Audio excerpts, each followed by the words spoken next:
48,000 ಕುರುಬ ಸಮುದಾಯದ ಮತಗಳಿರುವಂತಹ ನರಗುಂದ ಕ್ಷೇತ್ರದ ಹಾಲಿ ಶಾಸಕ ಸಿ ಪಾಟೀಲರು ವಿಷಾದವನ್ನ ವ್ಯಕ್ತಪಡಿಸಿದ್ದಾರೆ. ಇಷ್ಟಕ್ಕೆ ಕುರುಬರು ಖುಷಿ ಆಗೋದ್ರು. ಅವರ ಪರವಾಗಿ ನರಗುಂದ ಕ್ಷೇತ್ರದ ನಮ್ಮ ಸಮುದಾಯದವರು ಪ್ರೆಸ್ ಮೀಟ್ ಮಾಡ್ತಾರೆ. ಇದು ಕುರುಬರ ಇವತ್ತಿನ ಪರಿಸ್ಥಿತಿ. ವಿಷಾದವನ್ನ ವ್ಯಕ್ತಪಡಿಸಿ ಸುಮ್ಮನಾದರು. ಕುರುಬರ ಕತೆ ಇಷ್ಟೇ. ಇಡೀ ಕರ್ನಾಟಕದಲ್ಲಿ ಕುರುಬರನ್ನ ಯಾರು ಗಂಭೀರವಾಗಿ ಪರಿಗಣಿಸೋದಿಲ್ಲ, ಅವರಿಗೆ ಭಯವೇ ಇಲ್ಲ ಅನ್ನೋದಕ್ಕೆ ಈ ಮಾತುಗಳೇ ಸಾಕ್ಷಿ. ಅವರ ಜಾತಿಯ ಕಾರ್ಯಕ್ರಮದಲ್ಲಿ ಕುರುಬರನ್ನ ಅವಹೇಳನವಾಗಿ ಮಾತನಾಡ್ತಾರೆ, ಕುರುಬರನ್ನ ಎಷ್ಟು ಕೆಟ್ಟದಾಗಿ ಮಾತನಾಡ್ತಾರೆ. ಬೇರೆಯವರೆಲ್ಲ ಮಾತಾಡಿದ್ದಾರೆ. ಅವಾಗ ಏನು ಕೆಲಸ ಮಾಡ್ತೀವಿ ನಾವು? ಪ್ರತಿಭಟನೆ ಮಾಡ್ತೀವಿ, ಮನವಿಯನ್ನ ಕೊಡ್ತೀವಿ, ಧಿಕ್ಕಾರವನ್ನ ಕೂಗ್ತೀವಿ, ಪ್ರೆಸ್ ಮೀಟನ್ನ ಮಾಡ್ತೀವಿ, ಅವರಿಂದ ಬಲವಂತವಾಗಿ ಕ್ಷಮೆಯನ್ನ ಯಾಚಿಸ್ತೀವಿ, ವಿಷಾದವನ್ನ ವ್ಯಕ್ತಪಡಿಸೋದಕ್ಕೆ ಹೇಳ್ತೀವಿ. ಇಷ್ಟೇ ಕುರುಬರ ಕತೆ. ಇದು ಎಲ್ಲ ರಾಜಕಾರಣಿಗಳಿಗೂ ಗೊತ್ತು, ಎಲ್ಲ ಸಮಾಜದವ್ರಿಗೂ ಗೊತ್ತು. ಕುರುಬರ ಕತೆ ಇಷ್ಟೇ ಅಂತೇಳಿ. ಇದು ಏನು ತೋರಿಸುತ್ತೆ ರೀ? ಕರ್ನಾಟಕದಲ್ಲಿ ಸಿಂಗಲ್ ಲಾರ್ಜೆಸ್ಟ್ ಕಮ್ಯುನಿಟಿ ಆಗಿರುವಂತಹ ಕುರುಬರು, ಇವರಲ್ಲಿ ಒಗ್ಗಟ್ಟಿಲ್ಲ, ಸಂಘಟನೆ ಇಲ್ಲ, ಜಾಗೃತಿ ಇಲ್ಲ. ಒಬ್ಬರ ಕಾಲನ್ನು ಒಬ್ಬರು ಹೇಳ್ಕೊಂಡು ಆತ್ಮತೃಪ್ತಿ ಇಲ್ಲದೆ ಅಲ್ಪತೃಪ್ತರಾಗಿ ರಾಜಕಾರಣಿಗಳ ಬೆನ್ನೇರಿ ಅವರಿಗೆ ಜೈಕಾರ ಹಾಕಿ ಸಮಾವೇಶಗಳಲ್ಲಿ ಜನರನ್ನ ಸೇರಿಸೋದಕ್ಕೆ ಕುರುಡು ಭಕ್ತರಾಗಿ ಇವತ್ತು ಜೀವನ ನಡೆಸ್ತಾ ಇದ್ದಾರೆ. ನೂರಾರು ಅಟ್ರಾಸಿಟಿ ಕೇಸುಗಳಾದರೂ ಸಹ, ಹಲ್ಲೆ ಆದರೂ ಸಹ, ಏನೇ ಆದರೂ ಸಹ, ಅತ್ಯಾಚಾರ ಆದರೂ ಸಹ, ಕತ್ತನ್ನು ಸೀಳಿದ್ರೂ ಸಹ, ಕಾಲನ್ನು ಕತ್ತರಿಸಿದ್ರು ಸಹ, ಅತ್ಯಾಚಾರ ಮಾಡಿದ್ರೂ ಸಹ, ಊರಿಂದ ಬಹಿಷ್ಕಾರ ಹಾಕಿದ್ರೂ ಸಹ, ಕಚೇರಿನಲ್ಲಿ ಮಹಿಳಾ ಉದ್ಯೋಗಿಗೆ ಚಪ್ಪಲಿಯಲ್ಲಿ ಹೊಡೆದ್ರೂ ಸಹ ಎಲ್ಲವನ್ನೂ ಸಹಿಸಿಕೊಂಡು ಇರುವಂತಹ ಏಕೈಕ ಸಮುದಾಯ ಯಾವುದಾದ್ರೂ ಕರ್ನಾಟಕದಲ್ಲಿ ಇದ್ದರೆ ಅದು ಕುರುಬರು, ಕುರುಬರು, ಕುರುಬರು. ಶಕ್ತಿ ಇಲ್ಲದಂತಹ ನಿಸ್ಸಹಾಯಕರಾಗಿ ಇವತ್ತು ನಾವು ಜೀವನ ಮಾಡ್ತಾ ಇದ್ದೀವಿ. ಸಿ ಪಾಟೀಲನು ಮಾತಾಡ್ತಾನೆ, ಮತ್ತೊಬ್ಬನು ಮಾತಾಡ್ತಾನೆ, ಎಲ್ಲರೂ ಮಾತಾಡ್ತಾರೆ. ಯಾಕೆ ಅಂದರೆ ಇವರಲ್ಲಿ ಶಕ್ತಿ ಇಲ್ಲ ಅಂತ ಗೊತ್ತಿದೆ. ಸಂಗೊಳ್ಳಿ ರಾಯಣ್ಣ, ಅಹಲ್ಯಾಬಾಯಿ ಹೋಳ್ಕರ್, ಹಕ್ಕ ಬುಕ್ಕರ್ ಅಂತ ವೀರರು ಹುಟ್ಟಿದಂತಹ ಈ ಸಮಾಜದಲ್ಲಿ ನಮ್ಮಂತಹ ನಿಸ್ಸಹಾಯಕರು, ನಿಶಕ್ತರು ಹುಟ್ಟುಬಿಟ್ಟಿದ್ದೇವಲ್ಲ ಅನಿಸುತ್ತೆ. ಬೇಸರ ಆಗತ್ರಿ.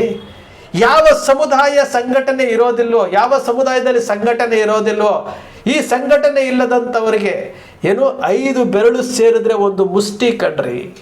5 ಬೆರಳು ಸೇರಿದ್ರೆ ಒಂದು ಮುಷ್ಟಿ, 100 ಮುಷ್ಟಿ ಸೇರಿದ್ರೆ ಒಂದು ಸಂಘಟನೆ. ಆ 100 ಜನರ ಮನಸ್ಸು ಒಂದೇ ಥರ ಯೋಚನೆ ಮಾಡಬೇಕು.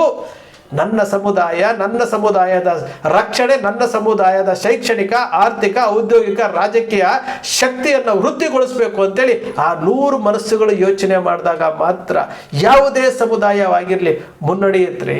ಅದಕ್ಕೆ ನಮ್ಮ ಕಣ್ಣು ಮುಂದೆ ಇರುವಂತಹ ಕೆಲವೊಂದು ಸಣ್ಣ ಪುಟ್ಟ ಸಮುದಾಯಗಳನ್ನು ನೀವು ನೋಡಿ. ಕೇವಲ 10 ಲಕ್ಷ ಇರುವಂತಹ ಒಂದು ಸಮುದಾಯ ಏನು ಅನಾದಿ ಕಾಲದಿಂದಲೂ ಇವತ್ತಿನ ಕಾಲದಿಂದಲೂ ಇಡೀ ದೇಶವನ್ನು ಆಳ್ತಾ ಇದೆ, ಪತ್ರಿಕೋದ್ಯಮವನ್ನು ಆಳ್ತಾ ಇದೆ. ಇಡೀ IAS, IPS, IFSಗಳಲ್ಲಿ ಅವರೇ ಮುಂದಾಳತ್ವ ವಹಿಸ್ಕೊಂಡಿದ್ದಾರೆ. ಇಡೀ ಮಾಧ್ಯಮ ಅವ್ರ ಕಂಟ್ರೋಲ್ ಇದೆ, ಸರ್ಕಾರ ಅವ್ರ ಕಂಟ್ರೋಲ್ ಇದೆ. ಕೇಂದ್ರ ಸರ್ಕಾರದಲ್ಲಿ ನರೇಂದ್ರ ಮೋದಿಯವರನ್ನು ಕಂಟ್ರೋಲ್ ಮಾಡ್ತಾ ಇರೋದು ಆ 10 ಲಕ್ಷ ಇರುವಂತಹ ಜನ. ನಾವೇನು ಮಾಡ್ತಾ ಇದ್ದೀವಿ? ಭಾರತದಲ್ಲಿ 14 ಕೋಟಿ ಜನಸಂಖ್ಯೆ ಇದ್ದೀವಿ, 10% ಜನಸಂಖ್ಯೆ ಇದ್ದೀವಿ. ಏನಕ್ಕೆ? ಕರ್ನಾಟಕದಲ್ಲಿ 60 ಲಕ್ಷ ಕುರುಬರಿದ್ದೀವಿ. ಏನಕ್ಕೆ? ಕೆಲಸಕ್ಕೆ ಬಾರದಂತಹ ಕುರುಬರಾಗ್ಬಿಟ್ಟಿದ್ದೀವಿ. ಸಿ ಪಾಟೀಲ ಮಾತಾಡಿದ್ದು ಸರಿ ಅಂತೇಳಿ ಅಲ್ಲಿನ ಸಮಾಜದ ವ್ಯಕ್ತಿ ಪ್ರೆಸ್ ಮೀಟ್ ಮಾಡ್ತಾರಂತೆ, ವಿರೋಧಗಳನ್ನು ವ್ಯಕ್ತಪಡಿಸ್ತೀವಂತೆ. ಅಹಿಂದ ಸಂಘಟನೆಗಳು ಹೋಗಿ ಅವ್ರ ಮನೆಗೆ ಹೋಗಿ ಬಸವಣ್ಣನ ಬುಕ್ ಕೊಡ್ತೀವಿ ಅಂತ ಹೇಳ್ತಾರಂತೆ. ಇಷ್ಟೇ. ಎಲೆಕ್ಷನ್ ಟೈಮ್ ಬಂದಾಗ ಕ್ಷಮೆಯನ್ನ ಯಾಚಿಸ್ಬಿಟ್ಟು ಮುಗಿದೋಯ್ತು. ಇದೇ ಸಿ ಪಾಟೀಲರು ಬಳಗಾನೂರಲ್ಲಿ ಸಂಗೊಳ್ಳಿ ರಾಯಣ್ಣನವರ ಮೂರ್ತಿಯ ವಿಚಾರದಲ್ಲಿ ಏನೇನು ಮಾಡಿದ್ರು? ಮತ್ತು ಬಿಟ್ವಿ ನಾವು. ಮತ್ತೊಮ್ಮೆ ಕಳೆದ ಚುನಾವಣೆಯಲ್ಲಿ ಅವರನ್ನ ಬಹುಮತದಿಂದ ಗೆಲ್ಲಿಸ್ತ್ರಿ. ಓಟ್ ಹಾಕ್ತಾ ಇರೋರು ಯಾರು? ಇದೇ ಕುರುಬರು, ಇದೇ ಕುರುಬರು. ನಾವೇ ಯಾವತ್ತು ಎಚ್ಚೆತ್ಕೊಳ್ತೀರಿ? ಯಾವತ್ತು ಎಚ್ಚೆತ್ಕೊಳ್ತೀರಿ? ಜೀವಂತ ಶವಗಳಾಗಿ ಯಾಕೆ ಜೀವನ ಮಾಡ್ಬೇಕು ನಾವು? ಒಂದು ಜಿಲ್ಲೆಯಲ್ಲಾದರೂ, ಒಂದೇ ಒಂದು ಜಿಲ್ಲೆಯಲ್ಲಾದರೂ ಹೌದಪ್ಪ ಈ ಜಿಲ್ಲೆಯಲ್ಲಿ ನಾವು ಶಕ್ತಿವಂತರಾಗಿದ್ದೇವೆ, ನಾವು ಜಾಗೃತವಾಗಿದ್ದೇವೆ, ನಾವು ಬ್ಯಾಂಕ್ಗಳನ್ನು ತೆರೆದಿದ್ದೇವೆ, ಶಿಕ್ಷಣ ಸಂಸ್ಥೆಗಳನ್ನು ತೆರೆದಿದ್ದೇವೆ, ನಮ್ಮಲ್ಲಿ ಉದ್ಯಮಗಳಿದ್ದಾವೆ, ನಮ್ಮ ರಾಜಕೀಯ ನಾಯಕರು ಜಿಲ್ಲೆಯ ಎಲ್ಲ ತಾಲೂಕಿನಲ್ಲಿ ಇದ್ದಾರೆ, ಎಲ್ಲ MLAಗಳು MP ಗಳಿದ್ದಾರೆ. ಒಂದೇ ಒಂದು ಜಿಲ್ಲೆಯಲ್ಲಿ 31 ಜಿಲ್ಲೆಯನ್ನು ತೆಗೆದುಕೊಂಡು ಒಂದೇ ಒಂದು ಜಿಲ್ಲೆಯಲ್ಲಿರುವಂಥದ್ದನ್ನು ಏನಾದರೂ ಹೇಳೋಕ್ಕಾಗುತ್ತಾ ನಿಮ್ಮ ಕೈಯಲ್ಲಿ? ಇಲ್ಲ. ರಾಜು ಮೌರ್ಯ ಏನಾದರೂ ಮಾಡ್ತಾ ಇದ್ದಾನ, ಅವನ ಕಾಲನ್ನು ಯಾವ ರೀತಿ ಎಳಿಬೇಕು, ಅವನ ತಪ್ಪುಗಳನ್ನು ಯಾವ ರೀತಿ ಎಳಿಬೇಕು, ಅವನು ಮುಂದೆ ಹೋಗ್ಬಿಟ್ರೆ ಈ ಯೋಚನೆಯನ್ನು ಇಟ್ಕೊಂಡಿರುವಂಥ ಕೆಲವು ಜನರ ಕೈನಲ್ಲಿ ಸಿಕ್ಕಾಕೊಂಡು ಇವತ್ತು ಈ ಸಮುದಾಯ ನರಳಾಡ್ತಾ ಇದೆ. ಈ ಸಮುದಾಯ ನರಳಾಡ್ತಾ ಇದೆ. ಕೋರ್ಟ್ ಆದೇಶ ಇದೆ ರೀ, ಬೆಂಗಳೂರಿನಲ್ಲಿ ಗಾಂಧಿನಗರದಲ್ಲಿರುವಂಥ ಕರ್ನಾಟಕ ಪ್ರದೇಶ ಕುರುಬರ ಸಂಘಕ್ಕೆ ಕೋರ್ಟ್ ಆದೇಶ ಇದೆ. ಯಾವುದೇ ಭಯ ಇಲ್ಲದೆ ಕಟ್ಟಡವನ್ನು ಕಟ್ತಾ ಇದ್ದಾರೆ. DR ಲೆಟರ್ ಕೊಟ್ಟರು ಅಷ್ಟೇ, ಏನು ಕೊಟ್ಟರು ಅಷ್ಟೇ. ಕೋಟಿ ಹಣಕ್ಕೆ ಲೆಕ್ಕವೇ ಇಲ್ಲ, ಕೋಟಿ ಹಣಕ್ಕೆ ಲೆಕ್ಕವೇ ಇಲ್ಲ. ಆದರೂ ಏನು ಮಾಡ್ತಾ ಇದ್ದೀವಿ ನಾವು, ಅದನ್ನು ಪ್ರಶ್ನೆನೇ ಮಾಡೋದಿಲ್ಲ, ನಮಗೂ ಅದಕ್ಕೆ ಸಂಬಂಧವೇ ಇಲ್ಲ ಅನ್ನೋ ರೀತಿ ನಡ್ಕೊಳ್ತಾ ಇದ್ವಿ. ಇದು ನಮ್ಮ ಸಮುದಾಯದ ಇವತ್ತಿನ ಪರಿಸ್ಥಿತಿ. ಇವತ್ತು CC ಪಾಟೀಲ ಮಾತಾಡ್ತಾನೆ, ನಾಳೆ ಪ್ರತಾಪ್ ಸಿಂಹ ಹಿಂದೆ ಮಾತಾಡಿದ್ದ. ಟಿಪ್ಪು ಕುರುಬರನ್ನು ಕೊಂದಿದ್ರೆ ಅವನಿಗೆ ಬೇರೆ ಕೆಲಸವೇ ಇಲ್ಲ, 24x7 ಕುರುಬರದೇ ಚಿಂತೆ. ಅವಾಗೊಂದಷ್ಟು ಪ್ರತಿಭಟನೆಗಳನ್ನು ಮಾಡಿದ್ದಾಯಿತು, ಅವಾಗೊಂದಷ್ಟು ಪ್ರತಿಕೃತಿಗಳನ್ನು ದಹಿಸಿದ್ದಾಯಿತು. ಇವತ್ತಿಗೂ ಸಹ ಅವ್ರಿಗೇನು ಅನ್ನಿಸ್ತಾ ಇಲ್ಲ, ಭಯವೇ ಇಲ್ಲ ಅವರಿಗೆ. ಯಾವತ್ತೆಚ್ಚೆತ್ಕೊಳ್ತೀರಿ? ಎಲ್ಲಿಯವರೆಗೂ ಈ ಗುಲಾಮಗಿರಿತನವನ್ನು ಬಿಟ್ಟು ಯಾವತ್ತು ನೀವು ಸ್ವತಂತ್ರವಾಗಿ ಜೀವನ ಮಾಡ್ತೀರಿ? ಯಾವತ್ತು ಜೀತ ಪದ್ಧತಿಯಿಂದ ಹೊರಗಡೆ ಬರ್ತೀರಿ? ಜೀತ ಪದ್ಧತಿ ಹೋಗಿ, ಉಳಿಗೆಮಾನ ಪದ್ಧತಿ ಹೋಗಿ, ಗುಲಾಮಗಿರಿ ಹೋಗಿ ಬಹಳ ದಶಕಗಳು ಕಳೆದಿದೆ.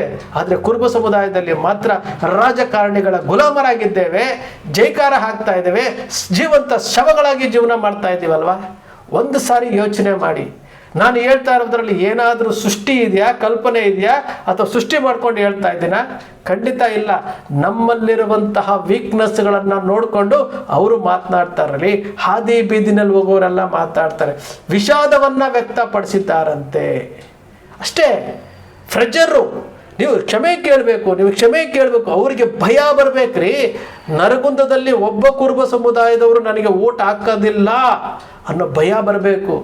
ಭಾರತೀಯ ಜನತಾ ಪಕ್ಷ ಇವನಿಗೆ ಟಿಕೆಟ್ ಕೊಟ್ಟರೆ ಇವನು ಸೋಲ್ತಾನೆ, CC ಪಾಟೀಲು ಸೋಲ್ತಾನೆ, ಇವನಿಗೆ ಟಿಕೆಟ್ ತಪ್ಪಿಸಿ ಬೇರೆಯವರಿಗೆ ಕೊಡಬೇಕು ಅನ್ನೋದನ್ನ ಸೃಷ್ಟಿ ಮಾಡುವಂಥ ಶಕ್ತಿ ಈ ಕುರುಬ ಸಮುದಾಯಕ್ಕೆ ಇರಬೇಕು. ನರಗುಂದ ವಿಧಾನಸಭಾ ಕ್ಷೇತ್ರದಲ್ಲಿ ನಾವು ಲೆಕ್ಕ ಹಾಕಿರೋ ಪ್ರಕಾರ 48,000 ಓಟ್ ಇದೆ.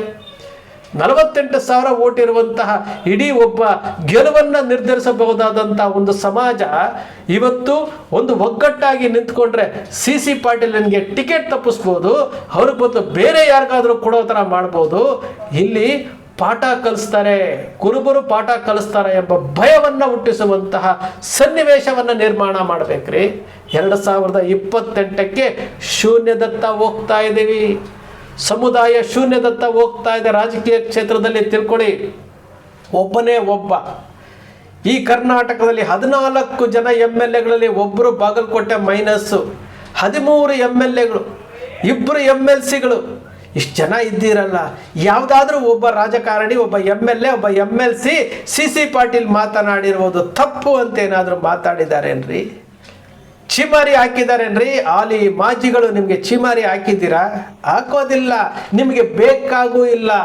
ಈ ಸಮುದಾಯದ ಮರ್ಯಾದೆ ಹೋದ್ರೂ ಚಿಂತೆ ಇಲ್ಲ, ಈ ಸಮುದಾಯದ ಅಭಿವೃದ್ಧಿ ಬೇಕಾಗಿಲ್ಲ. ಹಾದಿ ಬೀದಿನಲ್ಲಿ ಹೋಗೋರು ಬೈತಾ ಇದ್ದಾನೆ, ಜನಸಾಮಾನ್ಯರು ಅಲ್ಲಲ್ಲಿ ಪ್ರೆಸ್ ಮೀಟ್ ಮಾಡ್ತಾ ಇದ್ದಾರೆ, ಚೀಮಾರಿ ಹಾಕ್ತಾ ಇದ್ದಾರೆ. ಒಬ್ಬ ರಾಜಕಾರಣಿನೂ ಮಾತಾಡಿಲ್ಲ. ಕುರುಬರ ಕೋಟದಲ್ಲಿ ಸಚಿವರಾಗಿರುವಂತಹ ಬೈರ್ತಿ ಸುರೇಶ್ ಏನಾದರೂ ಮಾತಾಡಿದಾರ? ಅವ್ರು ಯಾವತ್ತೂ ಮಾತಾಡಿಲ್ರಿ. ಕತ್ತರಿಸ್ದಾಗೂ ಮಾತಾಡಿಲ್ಲ, ಕಾಲ್ ಕಡ್ದಾಗೂ ಮಾತಾಡಿಲ್ಲ, ಬಹಿಷ್ಕಾರ ಹಾಕಿದಾಗೂ ಮಾತಾಡಿಲ್ಲ. ಆಮೇಲೆ ಯಾವುದು ಕೊಪ್ಪಳದಲ್ಲಿ ಬುಲ್ಡೋಟಾ ಕಂಪನಿಲಿ ರಕ್ತ ಹೊಡೆದಾಗೂ ಮಾತಾಡಿಲ್ಲ. ಏನಕ್ಕೂ ಮಾತಾಡಿಲ್ಲ. ಅವ್ರು ಯಾವಾಗ ಮಾತಾಡ್ತಾರೆ ಅಂತಂದರೆ, ಕರ್ನಾಟಕ ಪ್ರದೇಶ ಕುರುಬರ ಸಂಘ ಕಟ್ಟಡ ಕಟ್ತಾ ಇದ್ದಾರೆ, ಅದನ್ನು ನಾನು ಕಟ್ತಾ ಇದ್ದೀನಿ ಅನ್ನೋ ವಿಚಾರವನ್ನು ಮಾತ್ರ ಅವರು ಮಾತನಾಡ್ತಾ ಇರ್ತಾರೆ. ಇದು ನಮ್ಮ ಸಮುದಾಯದ ಇವತ್ತಿನ ಪರಿಸ್ಥಿತಿ. ಸತ್ತು ಜೀವನ ಮಾಡಕ್ಕೆ ಹೋಗ್ಬೇಡ್ರಿ, ನಿಸ್ಸಹಾಯಕರಾಗಿ ಜೀವನ ಮಾಡಕ್ಕೆ ಹೋಗ್ಬೇಡ್ರಿ. ಇಲ್ಲಿ ಸಮುದಾಯ ಅಂದರೆ ಎಲ್ಲ ಸಮುದಾಯ ಒಂದೇ, ತಪ್ಪು ಅಂತಂದರೆ ತಪ್ಪು ಅಂತ ಪ್ರಶ್ನೆ ಮಾಡಿ ಒಂದು ಸಾರಿ ನಿಮಗೆ ನೀವೇ ಆತ್ಮಾವಲೋಕನ ಮಾಡ್ಕೊಳ್ಳಿ. ನಾನು ಹೇಳ್ತಾ ಇರೋದು ಸರಿನಾ ತಪ್ಪಾ ಅಂತ ಗೊತ್ತಾಗುತ್ತೆ. ಸಿ ಪಾಟೀಲ್ಗೆ ಟಿಕೆಟ್ ಕೊಡದೇ ಇರೋ ಥರ ಆಗಬೇಕು. ನರಗುಂದದಲ್ಲಿ ಟಿಕೆಟ್ ಕೊಡದೇ ಇರೋ ಥರ ಸನ್ನಿವೇಶ ಸೃಷ್ಟಿ ಮಾಡಬೇಕು.